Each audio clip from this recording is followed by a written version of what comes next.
Good morning, my friends, wherever you may be in the world today. Alan Clements. This is a new series of talks, my final talks for a while, I think. Came to me last night. It was meant to be a satirical, dark, comedic, live spoken word show, and it may very well be at some point. But here I am in the midst of, I would call it a deep emotional immersion in a medical condition with hospice today, a team of people coming over to assess my existence and all the various things that come with that assessment.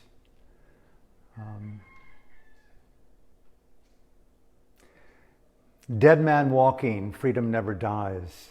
And I wanted to put 11 life lessons in facing death, and I was almost ready to put a comma there after 11 life lessons in facing death and not really giving a F-U-C-K. There's a part of me that really feels at my core, soul, heart, throb, that this first lesson, I mean, they're all just so interwoven and so spontaneous, of bringing God into the room. I mean, you're diagnosed, many of you perhaps can relate. We are already existentially branded, if you will, tattooed with mortality across and through every molecule of every moment of our mind and body, everywhere that we think, feel, and move. Mortality is intimately inbuilt into the nanoparticle. Everything. A sea, I want to use the word of shimmering, impermanent particles interrelating, but it's not so shimmering when there is the diagnoses of fatality, of death. And right there, that edge of bringing God into the room with the diagnoses that so utterly shock and awe. It's like the most, and perhaps you can relate, the most exciting, tragic, existential, surreal acid trip you can do, to be all of a sudden told out of nowhere in an emergency room that you have saved your life. And why you're here isn't the reason why you came here. The sharp pain were other reasons, but we found an ascending aortic aneurysm that looks to us in its size ready to rupture, which means pretty certain death through searing, tormenting pain. I mean, here I am just hanging out after written a book and having done my yoga, and wow, okay, shock and awe, disbelief. And right there on that bed in Santa Monica emergency room, I remember, as I recall it, going like, I'm going to bring God into this room, and I am not going to wait to process the edge or believe the issues of sadness and despair and dread and the prediction of suffering. And I said, no, do not go there. Bring your God into the room. And may I invite you in this process of overhearing me share an extremely unknown edge of presence. I'm not rehearsing these final talks, but I feel that I need to process and get closer to the soul, that place where art hurts and potentially heals and beautifies the sky of your own life, your own being, your presence with the ones near you that you love. And bringing God into the room. What could be more important, no matter what the prognosis, to live the holy life, the Dhamma life, the Dharma life, the life of the heart, the life of the soul. I can't say it any other way than point one.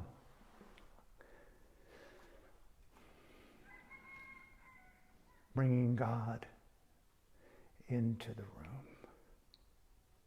What does that mean to you? What does it mean to me to anoint the movement of my mind and body in the context of the familiar with the relationships that are new and old, and anoint that shared space both inside and with you with what? Godliness, reverence, heightened mystical playfulness,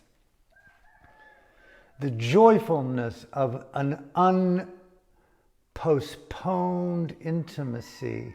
These are all the little attributes that I feel that have come into higher accentuation with this diagnosis almost 5 months ago of fatal heart disease if you don't undertake immediately this radically dangerous surgery. I'm going to get into this over the course of the next 10 days until I close down my live stream for a while and reflect and go in deeper and to co-create in new ways until I come back around again. But I want to share in the most spontaneous way the final few days of this process over the last 5 months, coming close to the last 6 months, where I've investigated from diagnoses to who I am at this very moment, what to do, how to relate with this radical intervention, is it? No, this radical shock of information. And I'm saying things that are so obvious to those, and I know a number of people who've reached out over the months who are near and dear to me, and some others that are complete strangers, but there's a camaraderie, a fidelity of the soul. You too have been diagnosed. You too have a fatal illness. You too are having to deal with in-breath, out-breath, first and last. All of us do, but all of a sudden it becomes so much more less than existential. There's this incredible intensity and an adjunct lesson here to bringing God into the room, which I'll get into more. What I mean by that, and I don't even know that I even want to make meaning of the artistry of that level of God in your own heart made real on the light of your own being. What does it mean to be you in the holiness of your truth? Belief systems have become highly pixelated to me post-diagnosis. I'm quite taken by how deeply I've had to investigate and feel into and listen in through the meaning of my beliefs, of time, of movement, of preciousness, of obligation, of responsibility, of psychology, of process, of healing, of hope, of manifestation. So many ways in which my mind kind of thought, okay, I can do that, but at the same time, no.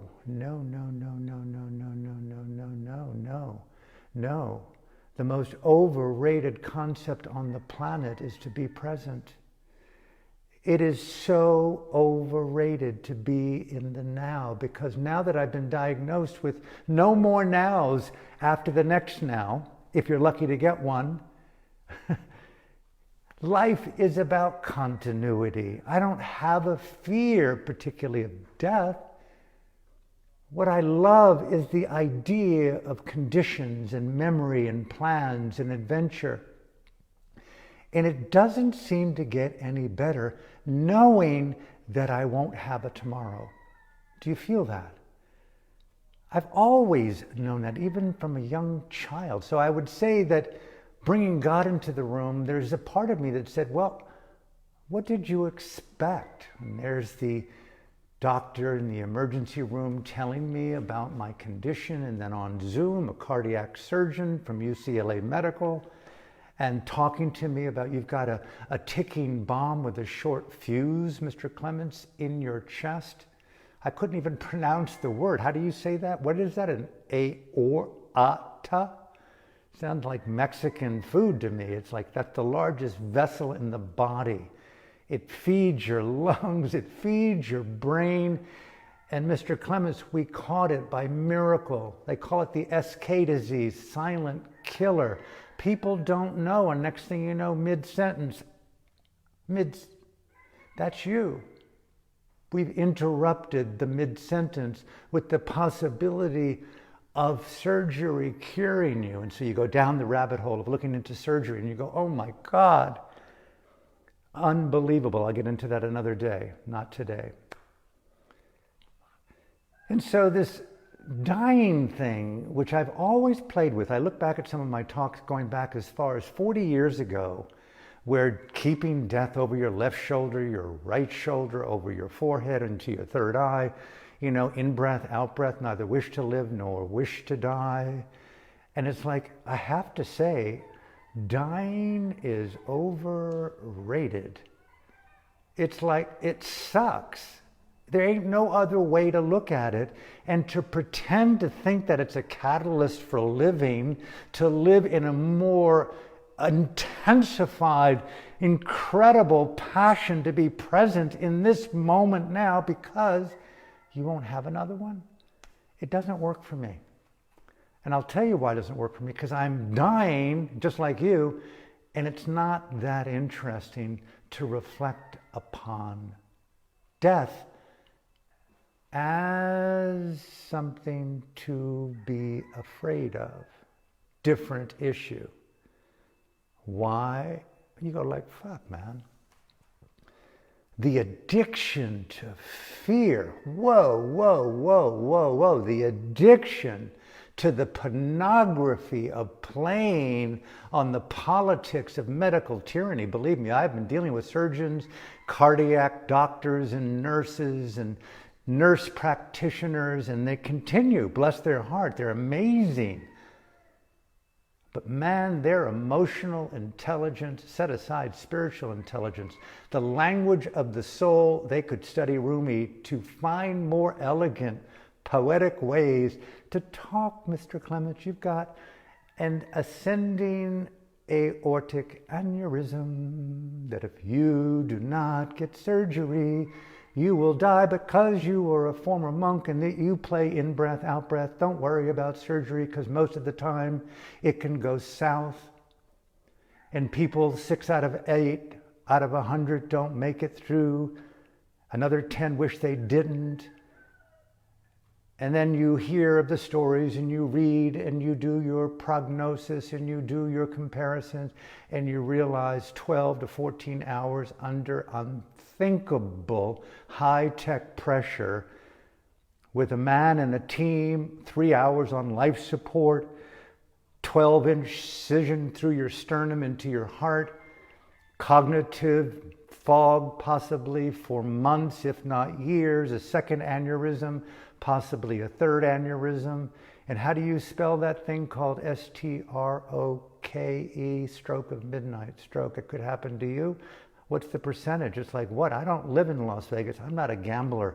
If I'm going to walk across the street, I want 100% certainty outside of the aberrant tourist swerving down the road, which I missed.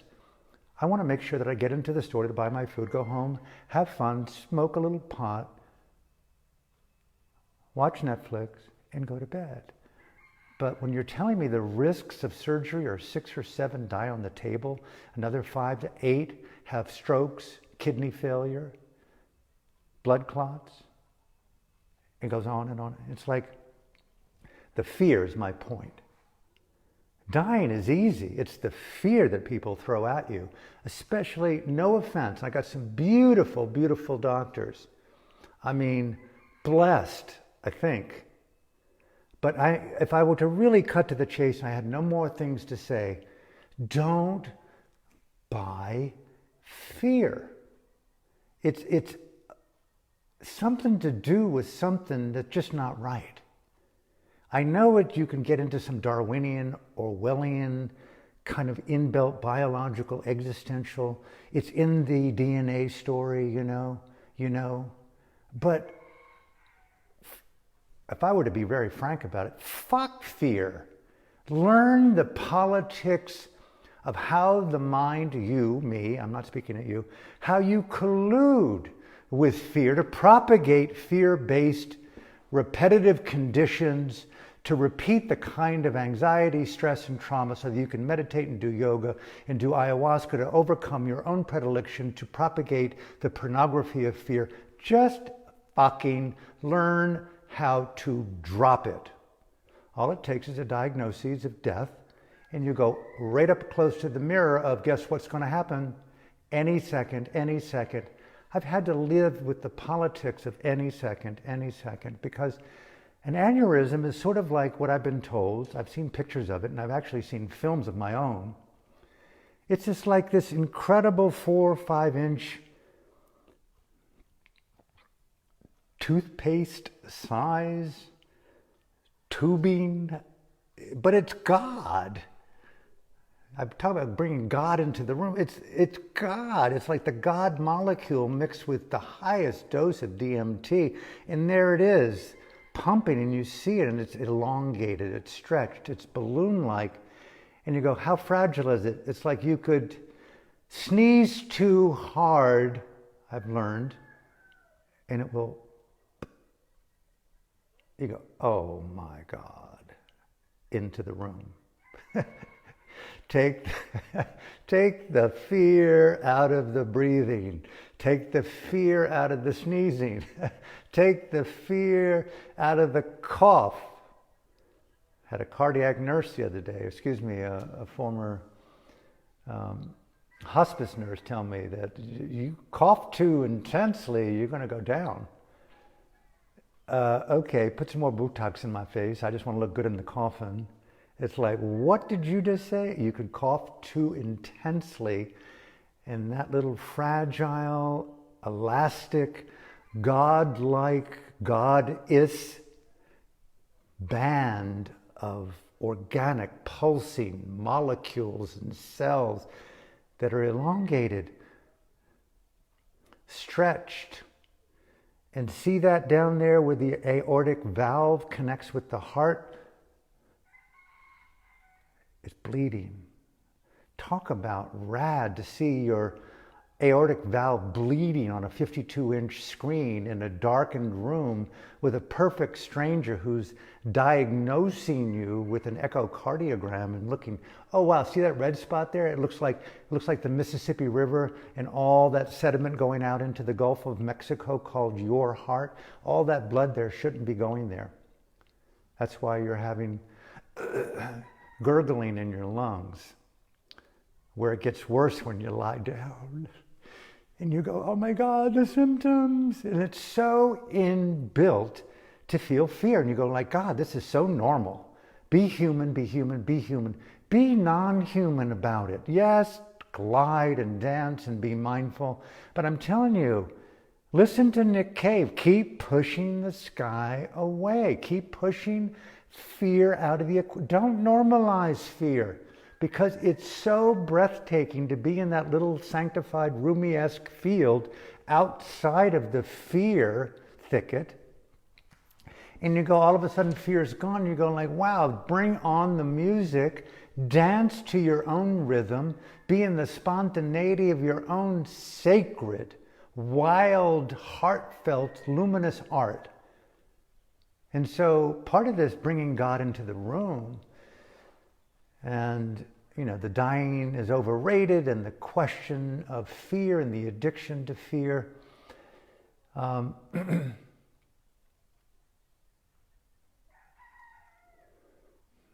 mean,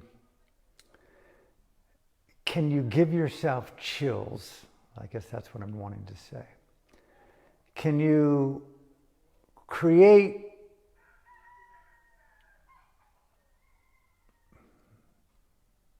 a day, an hour in the life that's so hypnotic, so rad, so down with the spontaneity. There's nothing to hold back anymore. It's like, let's be regular and automatic, and let's just be obedient to the conformity of how I should behave now that I'm in hospice and ready to die.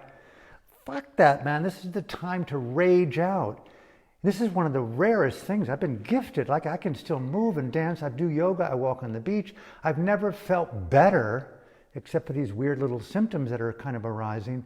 But when I think of people who are dying with disease on beds, I look at my mom, I see other people that I know, and they've got IVs in them, they're on morphine, they've got fentanyl patches up their wazoo, they're like groggy, they have no mental clarity.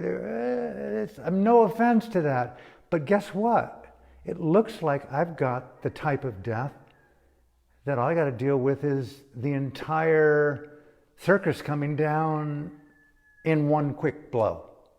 There's no dismantling of the rides under the big tent. It's like, whoop, when that thing ruptures, it's going to hurt like hell. And if you're lucky, you're going to be dead within probably a minute. Lightning bolt speed murder from God. I mean, you could say it's really a bad design that we've got these goddamn things to deal with. But in terms of a way to potentially go, and I'm trying to melodramatize this thing, not too bad. The only drugs that I got and are getting are the ones in which I can, which I'm going to talk about soon more and more, is euthanasia, taboo. Euthanasia. Mindful euthanasia. That's a good domain name. Just register it, make some loot off that. Mindful euthanasia workshops. And like the new spiritual cult with eco-grief coming out of our body and orifices with the horror of a mass extinction and the Cormac McCarthy on the road kind of imaging that we have where cannibals are eating their children and the dark satanic cults of Xi Jinping and Davos are stirring the blood of sexually violated, trafficked children, and they're drinking in buckets this incredible elixir, better than MDMA. It's a bad fucking design. What I mean here is like, go wild, create hypnotic art. If only I could live longer, had the financing, no more excuses. I know that is radically cliched to say. However, call your bluff. Pull the string or the director or the bad producer that says, I think you need a little bit more time to develop that. If it ain't now, forever hold your vision in contempt because you're not good enough. It's not the right time. I don't have the right conditions to be me on the canvas, on the stage, in the bathtub, on the beach, naked in the pristine craziness of the natural elegance of my body as it is. Can you look in the mirror and say, bring God into every molecule of my room? Why be mindful of something when you can inhabit the wisdom of freedom to be alive in a rebirthing? I'm going to get into that. This is a big overarching theme for me is, just so connected to Dhamma and the Buddhist teaching as I've primarily read it and projected and practiced it a little bit. But I'm so down with the characters. And entering this Buddha field, bringing God into the room, the Buddha field into the heart is, the essence of this gentleman's life was the extinction of fear. Wow. Why wait? That's my message here. The extinction of fear. Why not play high stakes? Why the fuck give a lot of time and value to the process of gently overcoming it? Just rat it out, man. By the displacement theory, become the beauty that you are by not giving life to the darkness that you're not. Would you say that again? You say it to yourself.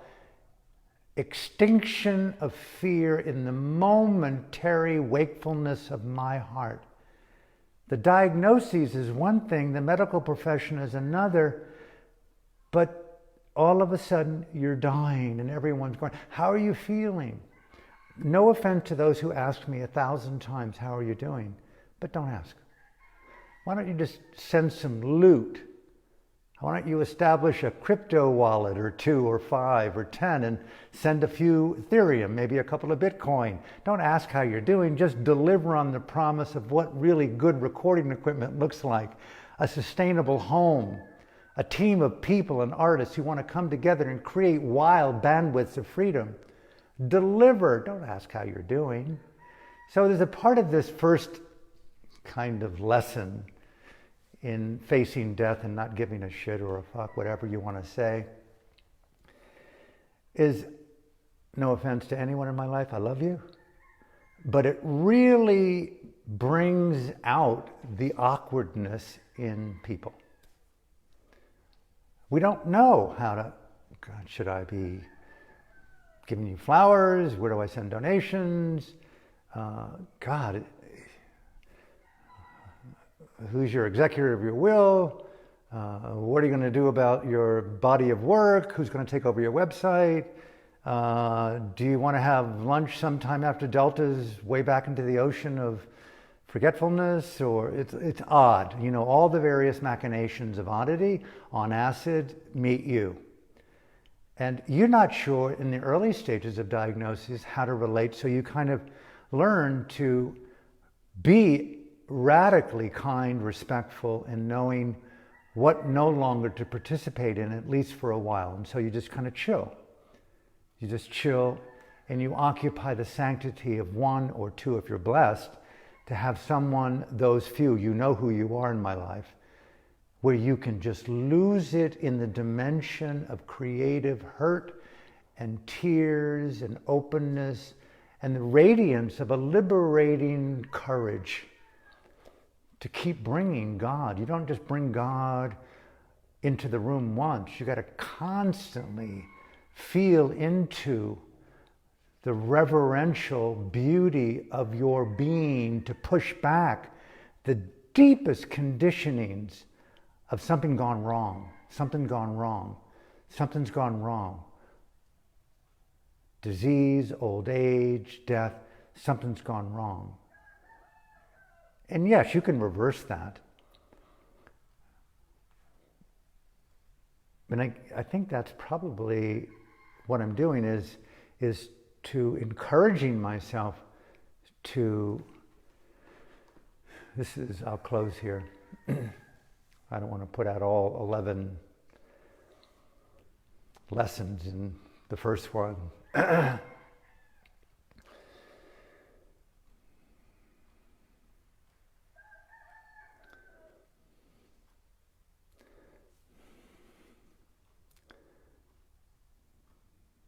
You're caught by surprise by the shock of being told, there's no doubt. Never cried as much ever out of everywhere. The poignancy, it's so purifying. You talk about ayahuasca to purge.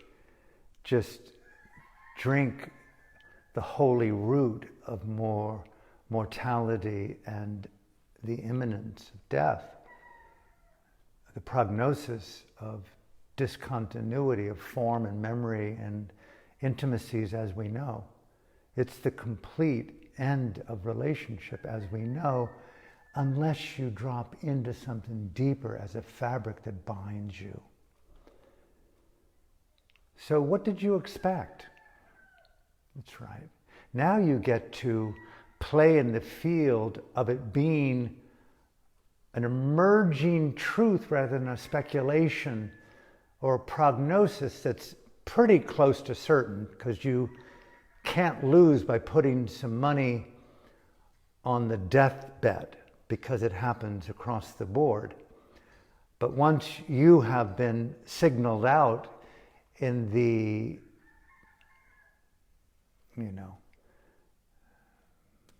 to your personal Las Vegas, and you win, and it's happening to you, you go, whoa, I won the bet. Yeah, you now know for sure that you are dead man walking. And that's what these doctors are telling me, that there is no chance of cure unless I undergo this radically dangerous surgery. So I've been labeled the magical Buddhist thinker. And how I have found radical, perverse, dark humor in being told that I am in a particular dimension of denial. And every now and again it slips out, how could you be so fucking stupid not to get surgery? And you go, God damn, man, I like the clarity of my mind. I don't like bad drugs. I don't like dirty drugs. I don't like being all claustrophobic and wondering whether I can pee or poo or walk to the bathroom, or that I'll die on the table. I mean, do the stats, and people make it through, you're healthy, but quite frankly, I'm kind of looking for the dance party on the other side of death. The little secret, which I spoke about earlier, about how it accentuates your belief systems, I realize that I've been living in a subtext without really a kind of chorus, friendship, script writing team of my the deeper abstracts, the deeper protocols of my soul, the deeper dimensions of the foundations of my Dhamma, which are rooted in the word continuum, mind stream. There really isn't death. It's only conventional. Like, there's no border between Canada and America. It's a fiction. There is no ocean that could be said, that's Pacific, that's Mediterranean, that's Atlantic. Water's water, and it feels cool or warm or whatever. Death doesn't exist. It's a fiction. And you go, wow, I get to play at the surreal level where existentialism meets the heart with convention, and right there you see what your mindfulness can do, and it touches the belief systems of your being. My belief system, I don't say it's yours,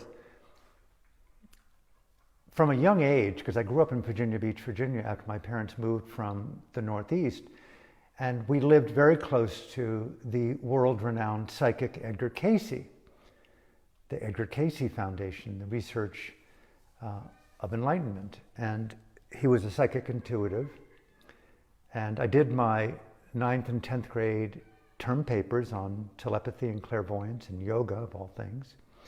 And eventually the University of Virginia, many of you know this, I introduced LSD to the football team, very proud of that. Some had done it, not many, from New York, not many. But also at the time there was Dr. Ian Stevenson, and the preeminent psychiatrist who pioneered deep professional research on the paranormal, on rebirth. In the books, 20 Cases for Rebirth, he did 2 of them, each by the same title, and utterly fascinating to me. And then, of course, my desire to study classical Buddhism wasn't about meditation alone. I'm not the mindfulness type, really. I'm more the esoteric type. And the I would call it the mystical explorer of dimensionality. And of course, I'm saying things to those who know me, know that very well. And I'm really down with deities, entities, especially the dimension known as devas. I wrote a children's book that's coming out soon. My friend Heidi in Bali is illustrating it, and I'm very proud of it. And it's for children about the beauty of the dream, to awaken existential, mystical adventure, taking the fear out of mortality, taking the fear out of death. And so I'm bringing up the point that Burma was the most esoteric of countries in the world that I could enter.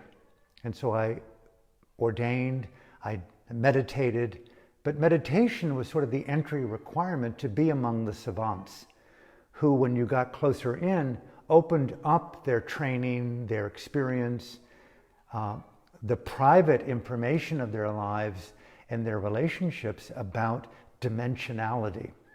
And so Burma, for me, became a transitional zone from the exploration as an early, I would call it mystic, crazy mad mystic in high school and college, through the psychedelic and through philosophy and through love and through travel and through poetry and philosophy, but primarily through the psychedelic.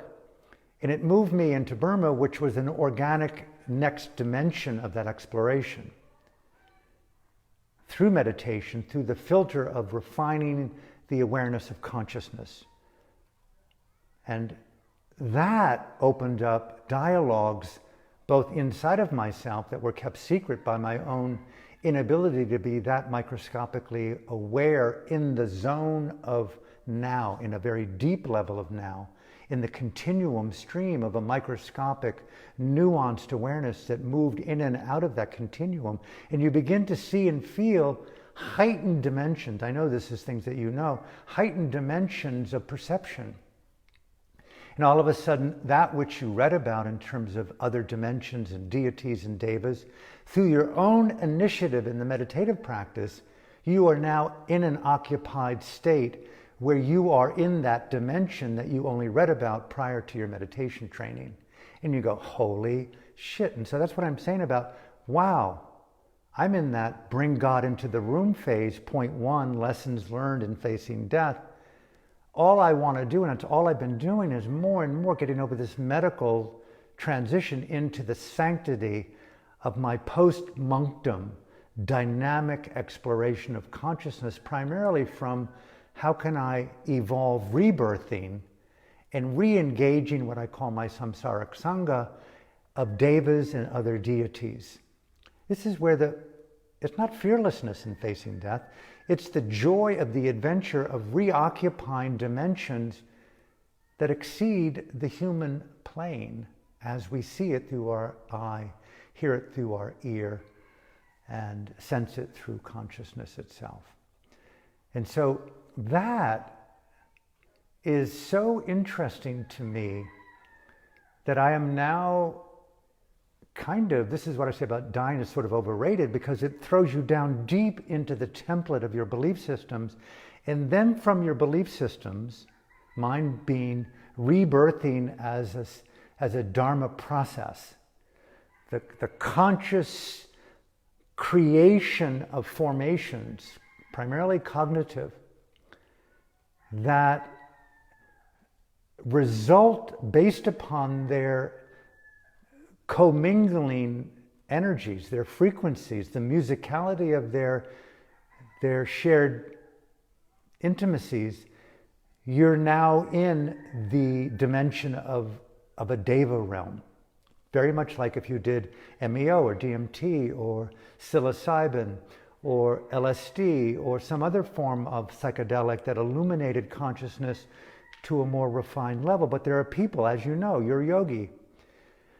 You can deliberately, consciously inhabit consciousness in such a way to illuminate that which you need through the psychedelic, but you can do it organically. Now, I bring this right back to diagnoses here in the first lesson, bringing God into the room. There's a type of gift to the diagnoses of death, if you will, that just like, sort of like God and existentialism and Buddhism and your samsaric fans and friends, where you find resonance and others see you as influential to their hearts, you've been given the magic pellet of imminent exit, final exit in this dimension as you know it. But it's accessing now multidimensionality. And you go, wow. Can't everyone have the gift of diagnoses of death? But isn't that religion? Isn't that Buddhism? The first noble truth, you will die. And you can be reborn. Do you want to learn how to navigate rebirthing? Not necessarily fearing death. Navigating elegantly the mysticism of rebirthing. And this diagnosis, and I'll end here, shocking as it was, because you live on the road, going to the store, going to the beach, you're driving, it's not necessarily a moment to be in the phantasmagorical, mystical projection of an acid trip when you're hurtling down the highway to Baldwin Beach. Keep it together. But now that I'm in the sanctity of my temple, and I really am yearning for a mystical temple to bring my mystical bandmates together, to bring my Sydney Philharmonic Orchestra together. I just love Sydney. And create rad, chilling, haunting, beautiful music with the most simple prose, simple lyrics that just haunt and horrify and yet heal and elevate. So, by way of closing today on point 1, it's so strange to say, but it's so real to say it. I've never felt better. So from my heart to yours, I wish I could pass on some of my own heart medicine, my plant medicine. But thank you for your love. Thank you for your camaraderie. Thank you for your gifts. Pour them out, whatever can be done to support this final expression. I'm wanting to co-create after this next couple of weeks of medical investigation to take everything and put it into place. My will, my wishes, my advance directive, my final little business, all the little things required to keep my moderate expression, audio and video and websites and books and audiobooks and films available for a couple of minutes post-death. Once that's done, I'm getting down and really try, God willing, to put together music that hurts and haunts and heals and elevates, and because my final wish, which is the core, I think, probably of all 11, although I have not thought about point 2 yet tomorrow. I want to really be real about that. Is I'm just really down with the children. There's something about the children and nature, sacredness, reverence, and participating in the future of life and freedom. That mosaic.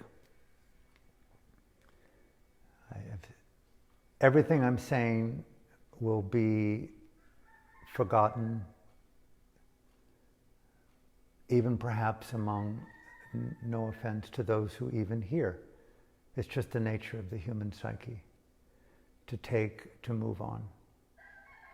Even when you make love at the most intimate levels, it's transient. It's something special and sacred.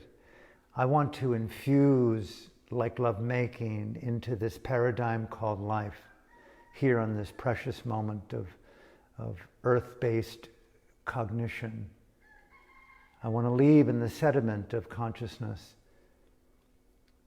my own humble expressions of love, of kindness, of musicality, of performance art, of theater, of tenacity, of courage, a little bit of courage, some insight, wisdom, the belief in yourself at some core beautiful level to express, live in your voice, express, have the courage to overcome the fear of being judged, express, bring God into your room, into your heart, into your blood, into your oxygen, into your lungs. Bring the Buddha, bring freedom, bring the Dhamma, bring everything beautiful. Sing your soul song out loud. Why? Because that gifts the future with conscience and dignity, and it begins to erode from the fabric of this collective tyranny, dictatorship, totalitarianism, violence, toxicity, existential rebellion, no matter what. So from my heart to yours, point one, non-postponement. Bring God into the room in the way that's unique to you. And should you have been diagnosed, or should you project the end of your own life, what did you expect? What did you expect? What are you waiting for, right? What are you waiting for? What will you do today? Not by watching your breath alone, but what will you do today with the gift of a full breath?